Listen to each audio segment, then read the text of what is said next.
Assalamualaikum warahmatullahi wabarakatuh. Alhamdulillahirrahmanirrahim. Pada kesempatan kali ini kita dianugerahi satu kesempatan sehingga kita bisa bertemu di mata kuliah algoritma komputer. Selamat datang untuk teman-teman mahasiswa S1 Geografi Universitas Amikom Jakarta. Mudah-mudahan dalam satu semester ke depan kita bisa saling sinergi, kita bisa saling kolaborasi, kita bisa saling belajar bareng tentang algoritma komputer. Baik, untuk mata kuliah ini bobot SKS-nya 2 SKS sehingga teman-teman satu minggu sekali minimal bertatap muka dengan saya. Dan saya harapkan karena kondisi sekarang masih dalam kondisi pandemi COVID-19 tidak menyurutkan teman-teman tetap semangat belajar walaupun dengan media daring. Baik, mata kuliah ini termasuk mata kuliah dasar keahlian, di mana ini menjadi satu mata kuliah yang wajib diikuti oleh seluruh mahasiswa S1 Geografi. Baik, untuk mata kuliah ini namanya juga algoritma komputer, ya. Di mana mata kuliah ini akan membahas mengenai pemahaman dan penggunaan algoritma yang akan dijadikan dasar untuk melakukan analisis suatu permasalahan yang berkaitan dengan sistem logika, yang pada akhirnya akan diimplementasikan ke dalam suatu teknik pemrograman. Mata kuliah ini juga diharapkan meningkatkan kemampuan para mahasiswa dalam mencari solusi dalam permasalahan-permasalahan logika yang dihadapi dan dituangkan ke dalam berbagai bentuk algoritma yang akan diimplementasikan ke dalam suatu bahasa pemrograman, yaitu deskripsi mata kuliah untuk algoritma komputer. Nah, mahasiswa yang mengikuti mata kuliah ini tentunya harus melalui tahapan proses. Salah satunya adalah Anda dianggap punya kompetensi atau berhasil dalam mengikuti mata kuliah ini jika pertama Anda mampu mengimplementasikan, menggambarkan tentang konsep dan teori dasar sistem komputer. Ya, bagaimana pemodelannya dan bagaimana Anda bisa mengatasi berbagai masalah yang berkaitan dengan logika.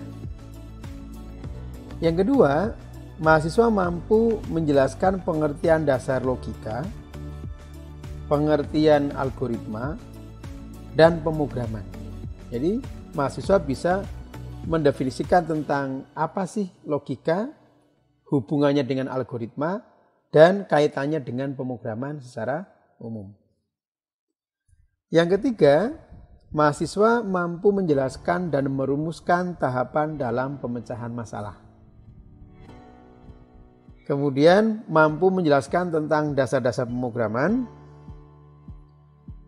mampu menjelaskan dasar-dasar tentang teknik atau struktur algoritma, dan menjelaskan serta menerapkan struktur algoritma ke dalam bentuk berbagai macam penyajiannya.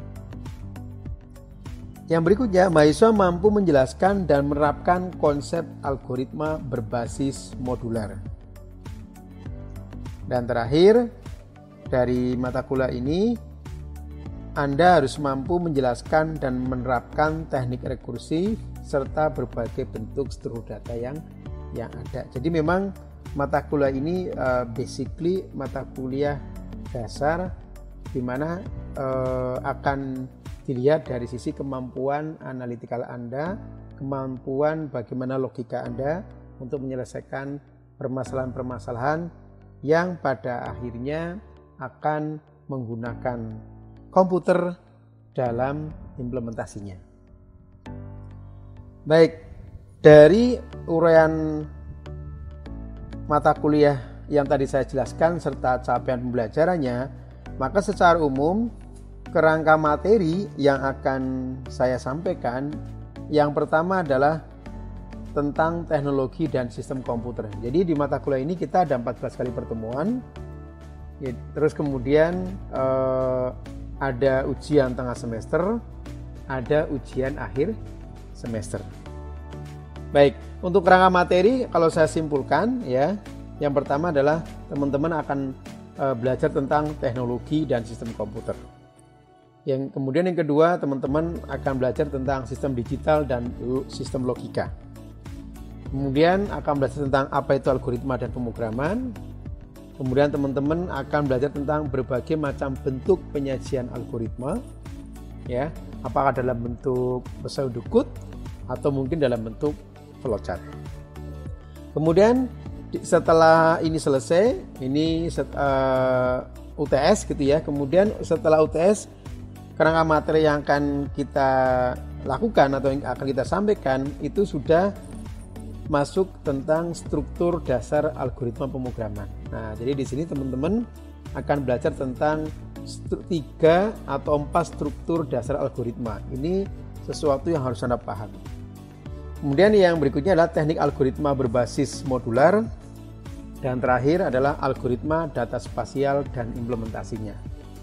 Jadi kita akan mencoba memberikan beberapa contoh algoritma yang digunakan di bidang geografi.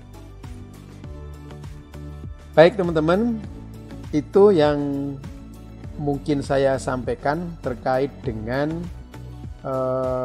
penjelasan mata kuliah algoritma komputer, kemudian capaian pembelajaran, serta kerangka materi yang akan kita lakukan selama 1 semester ini. Lebih jelasnya, lebih detailnya teman-teman bisa buka di LMS. Entah di situ akan kita jelaskan secara detail tentang yang lain. Salah satunya adalah proses penilaian, kemudian kontrak belajar di mata kuliah kita. Baik, mungkin itu yang bisa saya sampaikan. Mudah-mudahan kita bisa bekerja sama, kemudian kita bisa diskusi bareng, dan tentunya akan mendapatkan sesuatu yang luar biasa dan bermanfaat bagi teman-teman mahasiswa semua. Terima kasih. Wassalamualaikum warahmatullahi wabarakatuh.